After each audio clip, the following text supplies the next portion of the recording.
नमः शिवाय। इस अध्याय का पाठ करते समय साधक को इस प्रकार देवी का ध्यान करना चाहिए। मैं भुवनेश्वरी देवी का ध्यान करता हूँ। उनके दिव्य अंगों की आभा प्रातःकाल के सूर्य के समान स्वर्णिम है। उनके मस्तक पर सुंदर चंद्र मुकुट सुशोभित है। वे सुडौल वक्षस्थल और 3 तेजस्वी नेत्रों से युक्त हैं। उनके मुखमंडल पर मधुर मुस्कान की छटा निरंतर प्रस्फुटित रहती है। उनके चारों हाथों में वरमुद्रा, अंकुश, पाश और अभय मुद्रा शोभा पा रहे हैं। ऋषि कहते हैं, जब देवी ने महान दैत्यराज शुंभ का वध कर दिया, तब इंद्र और अन्य सभी देवता अग्नि को आगे करके कात्यायनी देवी की स्तुति करने लगे। उस समय अभीष्ट की प्राप्ति होने से उनके कमल जैसे मुख प्रसन्नता से दमक उठे और उनके तेज से संपूर्ण दिशाएं जगमगाने लगीं। देवी से वरदान पाने के लिए इंद्र, अग्नि और अन्य देवताओं ने शुंभ निशुंभ के वध के उपरांत भगवती दुर्गा के प्रति आभार प्रकट करते हुए स्तुति की। उन्होंने कहा, हे भगवती दुर्गे, आप ही स्वर्ग और मोक्ष प्रदान करने वाली हैं। आप अपने भक्तों को संतान समान मानकर उनके पापों और दुष्कर्मों से सदा रक्षा करती हैं। जो लोग श्रद्धा और भक्ति से आपके सामने अपना मस्तक झुकाते हैं, वे संपूर्ण जगत का आश्रय बन जाते हैं। आपकी कृपा से भक्त मनचाहा वरदान पाते हैं और उनमें संपूर्ण सृष्टि को संभालने की सामर्थ्य आ जाती है। देवता बोले, हे शरणागतों की पीड़ा दूर करने वाली देवी, हम पर प्रसन्न हो। हे संपूर्ण जगत की माता, प्रसन्न हो। हे विश्वेश्वरी, समस्त विश्व की रक्षा करो। देवी, आप ही चराचर जगत की अधीश्वरी हो। आप ही इस जगत का आधार हो, क्योंकि पृथ्वी रूप में आपकी स्थिति है। आपका पराक्रम अलंकरणीय है।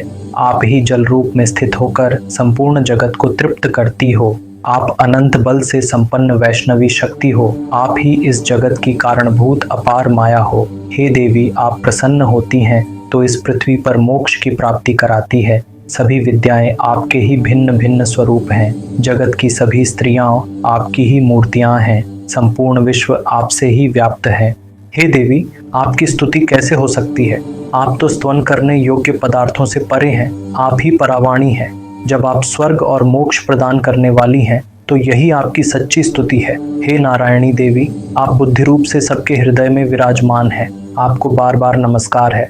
कला, काष्ठा और समय के अन्य भेदों के रूप में क्रमशः जगत को चलाने वाली, अंत में संहार करने में समर्थ नारायणी, आपको नमस्कार है। सब प्रकार का मंगल देने वाली, कल्याणदायिनी शिवा, चारों पुरुषार्थ, धर्म, अर्थ, काम, मोक्ष को सिद्ध करने वाली, शरणागत वत्सला, 3 नेत्रों वाली गौरी नारायणी, आपको नमस्कार है। सृष्टि, पालन और संहार की शक्ति रूपा सनातनी देवी, गुणों का आधार और सर्वगुणमयी नारायणी, आपको नमस्कार है। शरण में आए पीड़ितों की रक्षा करने वाली, सबकी पीड़ा दूर करने वाली नारायणी, आपको नमस्कार है। ब्रह्माणी रूप में हंसयुक्त विमान पर विराजने वाली, कुशमिश्रित जल छिड़कने वाली नारायणी, आपको नमस्कार है। महेश्वरी रूप में त्रिशूल, चंद्र और सर्प धारण करने वाली, महान बैल पर बैठी हुई नारायणी, आपको नमस्कार है। कुमारिका रूप में महाशक्ति धारण करने वाली, मोर और मुर्गों से घिरी रहने वाली निष्पापे नारायणी, आपको नमस्कार है। शंख, चक्र, गदा और शारंग धनुष धारण करने वाली वैष्णवी शक्ति रूपा नारायणी, आपको नमस्कार है।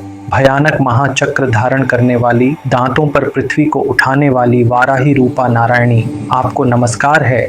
भयंकर नृसिंह रूप में दैत्यों के वध हेतु उद्योग करने वाली, त्रिभुवन की रक्षा में निरंतर लगी हुई नारायणी, आपको नमस्कार है। मस्तक पर मुकुट और हाथ में महावज्र धारण करने वाली, सहस्र नेत्रों से प्रकाशित, वृत्रासुर का वध करने वाली, इंद्र शक्ति रूपा नारायणी देवी, आपको नमस्कार है। शिवदूत रूप में दैत्यों की विशाल सेना का संहार करने वाली, भयंकर रूप धारण कर विकट गर्जना करने वाली नारायणी देवी, आपको नमस्कार है। भयावह दांतों से विकराल मुख वाली, मुंडमाला से विभूषित, मुंडमर्दिनी चामुंडा रूपा नारायणी देवी, आपको नमस्कार है। लक्ष्मी, लज्जा, महाविद्या, श्रद्धा, पुष्टि, स्वधा, ध्रुवा, महारात्रि और महाविद्या रूपा नारायणी देवी, आपको नमस्कार है। मेधा, सरस्वती, वरा, भूतिदायिनी, बावरी, तामसी, नियति और ईश्वरी रूपिणी नारायणी देवी, आपको नमस्कार है। सर्वरूपा सर्वेश्वरी और सब शक्तियों से संपन्न दिव्य रूपा दुर्गे देवी हमारी सब भयों से रक्षा कीजिए। आपको नमस्कार है। 3 नेत्रों से सुशोभित सौम्य मुखी कात्यायनी देवी, आप हमारी सब प्रकार के भय से रक्षा कीजिए। ज्वालाओं से विकराल प्रतीत होने वाली असुरों का संहार करने वाली भद्रकाली देवी, आपका त्रिशूल हमें भय से बचाए। आपको नमस्कार है। संपूर्ण जगत को अपनी ध्वनि से व्याप्त कर दैत्यों के तेज को नष्ट करने वाली देवी, आपका घंटा हमारे पापों का नाश करे, जैसे माता अपने पुत्र को बुरे कर्मों से बचाती है। हे चंडिके, आपके हाथ में सुशोभित खड्ग जो असुरों के रक्त और चर्बी से लिप्त है, वह हमारा मंगल करे। आपको नमस्कार है। देवी, आप प्रसन्न होने पर सब रोगों का नाश कर देती हैं और अप्रसन्न होने पर मनोवांछित फल भी नष्ट कर देती हैं। आपकी शरण में गए हुए मनुष्यों को विपत्ति स्पर्श भी नहीं करती, वे स्वयं दूसरों को भी शरण देने में समर्थ हो जाते हैं। हे अंबिके, आपने अपने स्वरूप को अनेक भागों में विभक्त करके नाना प्रकार के रूप धारण कर इन महादैत्यों का संहार किया है। यह कार्य आपके सिवा और कौन कर सकता है? विद्याओं में, शास्त्रों में, वेद वाक्यों में केवल आपका ही वर्णन है। आपके अतिरिक्त और कौन ऐसी शक्ति है जो संसार को अज्ञान रूपी अंधकार और मोह के गर्त में भटकाती हो? जहाँ राक्षस हों, भयंकर विषधर सर्प हों, शत्रुओं की सेनाएं हों, लुटेरे हों, दावानल हो या समुद्र के मध्य भय हो, आप हर स्थान पर साथ रहकर जगत की रक्षा करती हैं। देवताओं ने प्रसन्नता से देवी की स्तुति की और कहा, हे विश्वेश्वरी, आप संपूर्ण विश्व का पालन करती हैं। आप विश्व रूपा हैं, इसीलिए संपूर्ण विश्व को धारण करती हैं।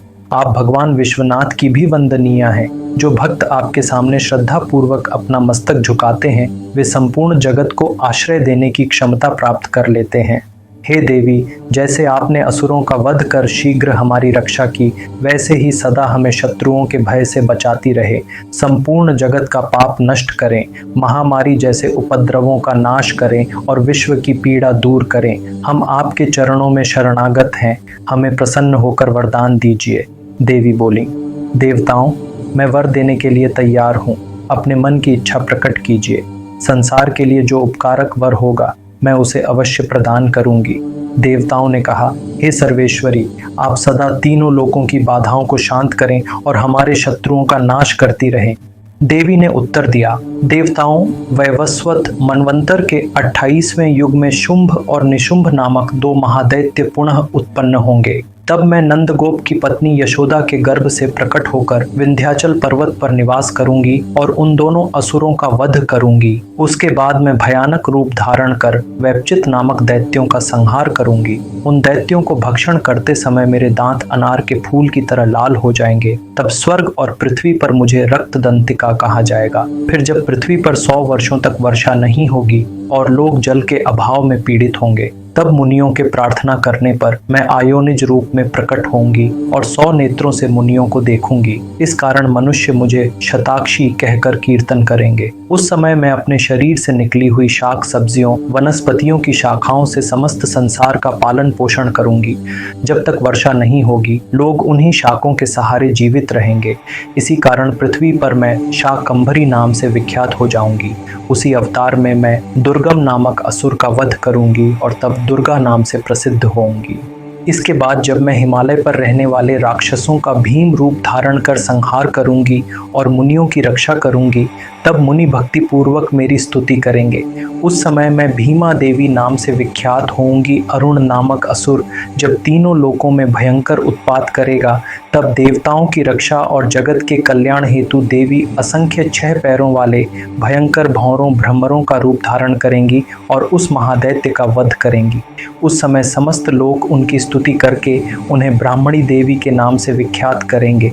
इस प्रकार देवी ने देवताओं को आश्वस्त करते हुए कहा कि जब जब संसार में दैत्यों का उत्पात बढ़ेगा और धर्म संकट में पड़ेगा, तब तब वे विभिन्न रूपों में अवतरित होकर दुष्टों का संहार और भक्तों की रक्षा करती रहेंगी।